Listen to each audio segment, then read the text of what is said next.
Thank you very much. I'm going to talk about Our Shot in Joburg, a project I founded 4.5 years ago. I'm going to start off by playing you a clip of images that we took way in the beginning.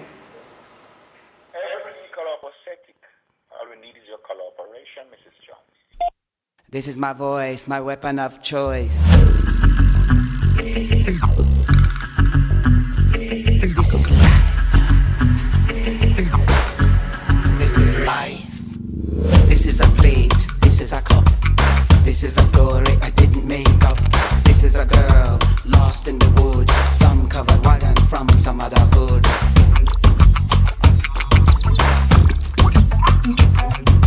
This is a voice. These are the hands. This is technology mixed with the band. Are you going into the light? Are you free of fear today?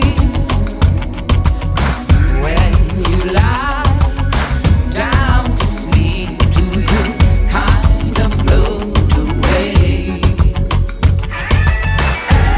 This is life.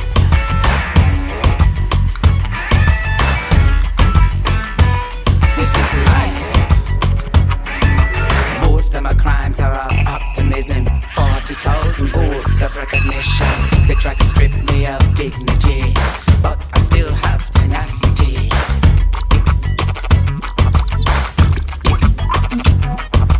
These are the words I didn't invent, only an attempt to say what I meant. This is life. You get enough, get a cut of cake, get a cup, Our Shot in Joburg is a journey. It's a journey of a Boersian trying to make sense of this world, and a group of former street children trying to become part of it. The images on the screen were what we used in the clip that you just saw, what we used in the beginning to market ourselves. We took photos of people on the street, posted onto our Facebook page, and websites so people could tag themselves. In other words, a marketing strategy with a very limited budget. Our Shot in Joburg provides a platform for former street children to acquire skills and generate an income. It is a direct assault on homelessness. We use photography as a metaphorical brush to write our own futures. This image was taken on disposable camera as part of the Our Shot in Joburg exhibition, Joburg on Monday afternoons, through the eyes of 15 former street children. In the song I played, Grace Jones starts off saying, "This is my voice, my weapon of choice. This is life. This is life." She carries on, "This is the paper. This is the pen. This is my weapon, a means to an end." And she ends off with, "These are the words I didn't invent. Only an attempt to say what I meant." Our Shot in Joburg is my attempt and our team's voice regarding our immediate environment, being Johannesburg and South Africa as a whole. If we look at the topic, Google says perception is an interpretation based chiefly on memory, and rebranding is developing a new identity in the minds of. Thus, if we say we are rebranding perception, we are developing a new interpretation in the minds of the spectator. Spectator being myself, the students or former street children involved, and importantly, the general public. The aim is for all of the above to become participating spectators. Our voice or message is that of critical thinking, voluntary participation to build a better South Africa, of inquisitive consumers, and thus responsible consumerism. All of the above falls into place once the project works or is established, but the brand Our Shot in Joburg started off as a program with very humble beginnings, which I will explain to you. It developed in a deeply organic and pragmatic manner, and I think therein lies the beauty. Let me take you to the beginning, or rather a beginning, because if I remember correctly, Moses loosely translated said that in the beginning there was darkness. So let me take you back to a beginning of Our Shot in Joburg, which was April of 2009, just over 4.5 years ago. I was working on an architectural project in Camps Bay in Cape Town called Grand Cafe and Beach. It soon opened its doors and many happy evenings were spent on the balcony sipping sparkling wine overlooking the Atlantic Ocean. On one of those particular nights, on my way home, I found myself in the midst of a roadblock.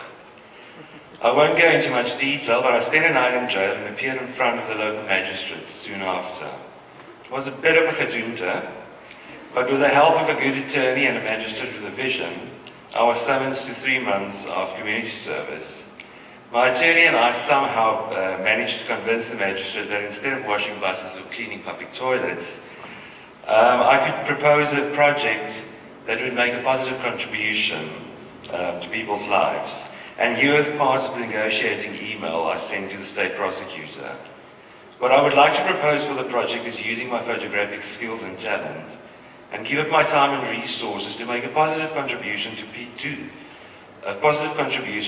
and enrich the lives of kids who might otherwise not have had the exposure nor the opportunity to develop their own photographic skills and talent.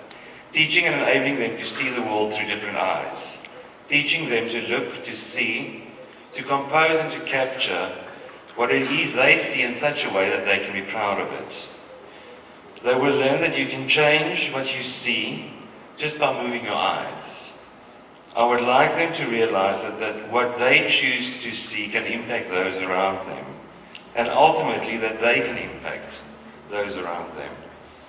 Fortunately, the state prosecutor was convinced, the project accepted, and I responded to my attorney that this was something I always wanted to do, but sometimes one just needs a little bit of a motivation. Next thing, I googled shelters in Johannesburg. A few popped up, but Twilight Children's Shelter for Street Children in Hillbrow somehow appealed to me. In April of 2009, the project was proposed to Twilight, it was accepted, and in June of 2009, we had our first session. I met these guys, and for some bizarre reason, I was expecting these hardcore street kids. And I have to say, and admit, to my slight disappointment, they were just kids. Kids, however, who have been through more than a kid is supposed to go through. Kids who have seen and done things we sometimes can't even comprehend. We gathered every Monday afternoon for either a field trip to document the immediate environment and surrounds with disposable cameras, or a class discussion of their photos. Sessions were divided into an hour of theory, followed by 2 hours of practical field work. And as with the rest of the project, the exhibition took on a life far greater than ever anticipated. The initial idea was to have the exhibition in my apartment with friends and colleagues. But as the project progressed and the negatives came back from my local 1-hour lab, both the kids and I became very excited about the images of downtown Joburg that were captured. The images were naive, yet very real. Children started to understand light, composition, color, contrast, texture, and interesting subject matter. They were kind of forced to. Something we forget in this techno-advanced life we live in is that a disposable camera allows the photographer no setting in terms of light, zoom, depth of field, in terms of nothing. You literally just point and shoot and hope for the best. There's no building clever hidden microchip to analyze and act accordingly. No autopilot, so to speak. So we all soon realized that there were a few basic principles to apply in order to make sure in order to ensure exposure on our expired, sponsored disposable cameras. First rule is make sure you shoot at something big, or close, or interesting enough. Or if you can't find any of the above, make sure it is red. The camera's viewfinder are not as calibrated as one would think. The guy thought he was holding the soccer ball. And make sure that you ask permission to shoot people or their things, and if you can predict that they are either going to say no or ask for money, you have to master the technique of shooting while walking and looking in the opposite direction. The last rule was never put your camera away, even if your roll of film is full. This small blue point and shoot device gave us freedom to walk in the very dangerous streets of Hillbrow in downtown Joburg. It elevated us above the daily street life and was a passport to look, to point, to stare, to stop and to shoot. The guys started looking at the streets, people, happenings in daily life in a slightly different manner.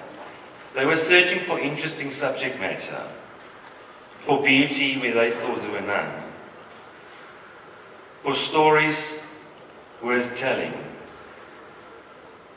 for red if all else fails. A stop sign became the anchor for a composition, broken windows to the rhythm of their voices, a sitting child, a conversation starter. These guys were protecting their cameras like a bulldog a bone. They were protecting their hope. The night arrived, and the guys were involved in choosing the best images to go into the exhibition, the help with the invites, titles, setup of the venue, which was at Arts on Main, to hang the beaded light boxes that we commissioned the shelves as beading centre to make.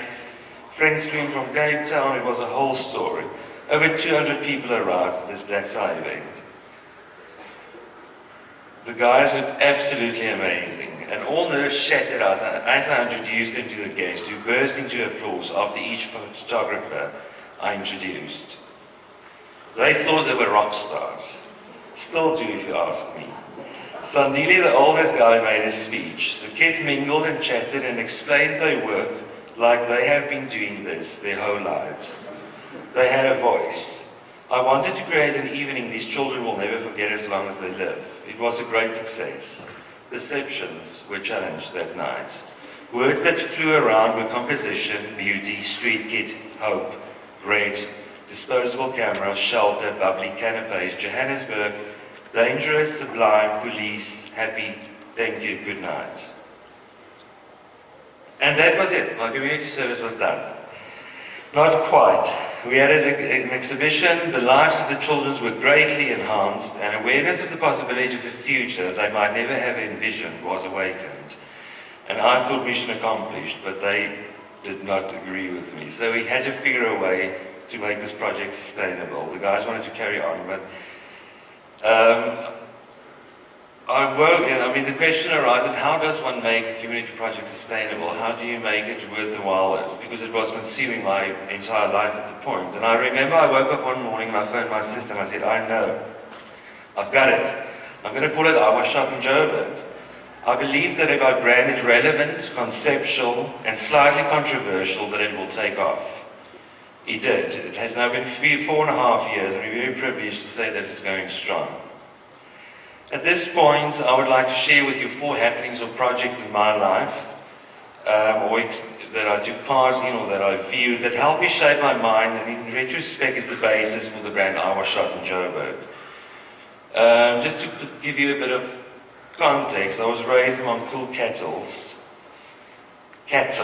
dirty dust rose lined with rhythmic telephone poles and sweeping grasslands, if it rained, a gigantic eucalyptus tree and my mum's luscious garden in the Free State on a farm outside Paris. In 1995, I enrolled as an architecture student at the University of the Free State and had the privilege to be mentored by Jan Smith. I remember one of our first projects was an outing to Naval Hill, which all of you, the guys who doesn't, a hill in Bloemfontein. It's located in a nature reserve. The brief was simple: glance in one direction, then glance in the other, and create an abstract model using clay wire and cardboard showing the difference between the two, natural versus man-made, nature reservation versus CBD of Bloemfontein. I was fresh out of high school and I was slightly overwhelmed by the idea. Concept was a foreign concept to me, idea to me. Gradually I started to grasp the power of a strong concept. It wasn't until after my 3rd year, on a 2-year working holiday in the UK between degrees, that I fully realized the power and importance of a simple concept. I attended an exhibition by Yoko Ono at the Fruit Market Gallery in downtown Edinburgh. The exhibition was titled after one of the artworks, which consisted of a single horizontal line on a white sheet of paper with the words, "Have you seen the horizon lately?" hand scribbled underneath it. The exhibition was filled with boobies and bums, a fly in someone's pubic hair, an all-white painted chessboard titled "Played with Trust," a work entitled "Make a Wish, Hammer and Nail," half a room where all the furniture was cut in half. John Lennon had done the other half of the installation with a row of glass jars with labels on them. They were marked half a chair, half a table, half a toaster, etc. It all questioned the relation between the spectator and the artwork. The work was performative and conceptual in nature, and its existence as artwork is manifested only through the active participation of the viewer. I later learned that Duchamp has predicted this in the late 50s with his statement that the conditions of the creative act require that no work of art is finished until completed by the spectator. Simply put, the spectator was invited into the exhibition, not only to view the works, but to take part in them, to complete them, to create their own experience. A single line of a piece of paper evoked such a strong emotion in me that it became the foundation for my final year architectural project, entitled A Museum. The project consisted of a museum in the Karoo and questioned the traditional museum exhibition space and the interaction of the spectator and the works on display therewith. The project won the National Karoo Student of the Year Award in 2001. A museum consisted of 9 points on the N9 cutting through the Karoo between Aberdeen and Willowmore.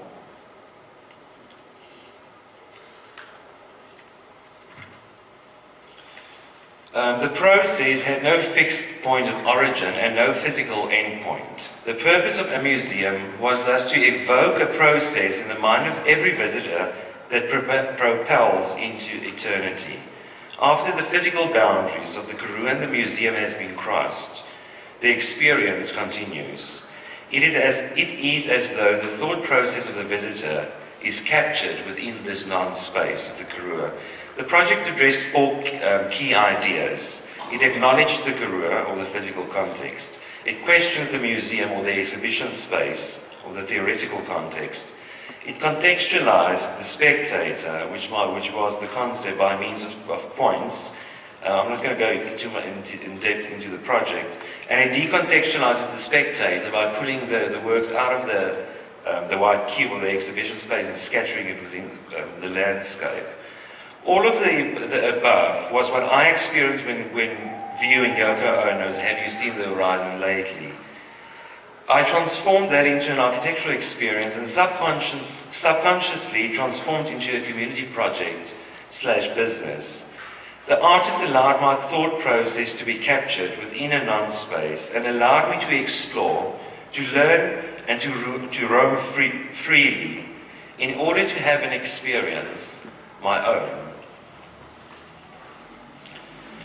The second project I want to share with you is a series of photographs, self-portraits I did in Taiwan. After a thesis, I went to teach English to kiddies in Taiwan for 2 years, which was fascinating. I arrived in Taipei in early 2002 and started teaching. Taiwan was fascinating. You speak little and you point a lot. We missioned around on scooters, discovering this world and wonderful place. The most amazing public art and public performances. When we arrived, I thought Taiwan was strange. After a month or so, you kind of get used to it. We started learning keywords. You converse a little more and point a little less. That lasts for about 8 months. And then you realize this place is really strange. It is different in almost everything that we regard, or I regarded as normal, or was used to. The subtext differs. That, with a lack of intellectual stimulation and a desire to further my studies at the School of the Art Institute of Chicago, made me do a range of nude self-portraits in front of the famous landmark in Taipei, the Chiang Kai-shek Memorial Hall. Spinning tops were the in thing at the point amongst the kids we taught. So I decided to unspin myself in front of the Chiang Kai-shek Memorial Hall. I don't want to go into too much detail about the end result, or the meaning. It can be layered with many things, but the important thing for me was I had to figure a way to feel that I belong in Taiwan. And I mean, it's a very harsh interpretation of putting yourself in front of that, but that was what that's the reason I'm showing this. The same way that the kids in the program are struggling to become part of society. Every time I move to a new city, you have that, you struggle to become part. And this was my way of becoming part of it. And see, but that's the unspinning in front of the Chiang Kai-shek Memorial Hall. Then I went to Chicago to study. And I also shot myself, but for a different reason. I met a fellow student called Georgia Kotretsos, who studied in German. We attended an exhibition one night, and she said to me that she was struggling to make art in Chicago. In South Africa, she used to work with local communities to create art. It was interactive. She felt part of her surrounds. She said that Chicago doesn't feel like hers, her territory, and it made it very difficult for her to create art that is relevant. I had the same feeling. I had no sense of belonging. We had another glass of wine, as one does. We chatted and decided to go back to the basics. I said to her, okay, what does animals do in a situation like that? They mark their territory. And yes, we decided to mark our territory, claim our piece of land.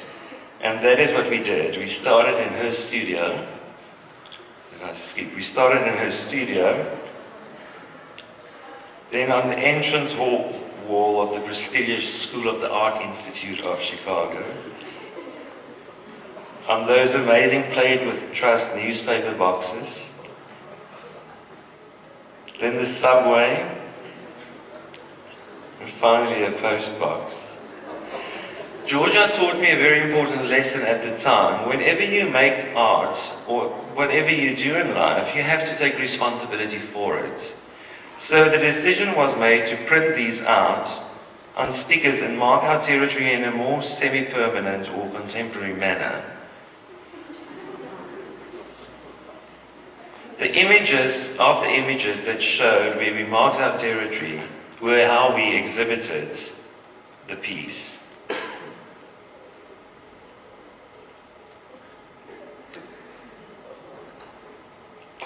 By the time we did the shoot, I have decided already not to complete my studies in Chicago. I wanted to come home. I remember sitting in a design class and our brief was Chicago, issues for the new millennium. I read the brief and I thought to myself, I have no desire to resolve any American issues. Soon after, I relocated back to South Africa and made Joburg my home. That was 8 years ago. To get back to our shot in Joburg, like Grace Jones sings, this is my voice, my weapon of choice. In June it will be 4 years since I met the first group of students. We have moved into a permanent space at Arts on Main in the beginning of this year in downtown Johannesburg. It doubles up as a skills development center and a retail outlet. We've had 4 successful exhibitions and we now have a range of products that we manufacture and sell. 2 major corporate sponsors got involved and are helping us grow the idea, the brand and the foundation all into sustainable entities. I would like to show you a few more of the images from the 4 exhibitions. And I would like to quote my dear friend Marguerite Pinault, who opened our 2010 exhibitions. The images portrayed in these exhibitions are miniatures of reality, rendering a landscape of voluptuous extremes. However, what the photographer saw and what is ultimately interpreted by the viewer or receiver are almost certainly worlds apart. Ultimately, an image, sans the written word, shifts the interpretation from the author to the receiver. The photographers themselves often participate in the images of the exhibition, sometimes using a hand, a shadow to reach out to the subject matter. In this way, the viewer is literally made aware of their presence, rendering another layer of immediacy to the image. A thread of urban stories belong to each of the photographs in the exhibition. Images are layered with unintended juxtapositioning and incidental metaphors. They are also the images of delight, bleakness, irony, and reality that make up the corners of these kids' worlds. These images sparked a product range from canvas prints, notebooks, fridge magnets made from washes, key rings, napkins, cushions, and we're doing a series of mugs. We outsource manufacturing initially, and as the demand grows, we move production in-house. Firstly, for our students to learn new skills, but also very importantly to bring costs down so we can enter competitively into the market. We strive to contribute positively to the South African economy. We have launched a brother company.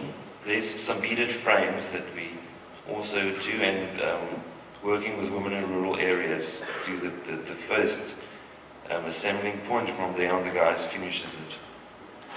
There they are manufacturing. The frames we used were chosen as the official invite to the BRICS conference. So we had to do 900 frames in 3 weeks, which we did. The guys, they're learning how to make the joasters, which I will show you just now. We've launched the brother company. I was made in Joburg. All the non-photo related products are done under that. T-shirts, wristbands. And these are my favorites, the joasters. We have Joe White, Joe Blue, Joe Green, Joe Red, and Joe Pa, Joe Ma, Joe Kulu, and Joe Auntie.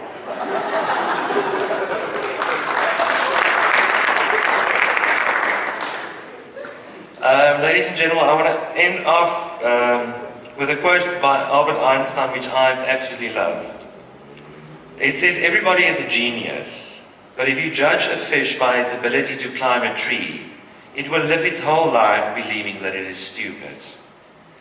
I suppose what one wants to give these children is hope and a voice and the necessary skills to make it reality, to be able to create their own realities, to rebrand perception.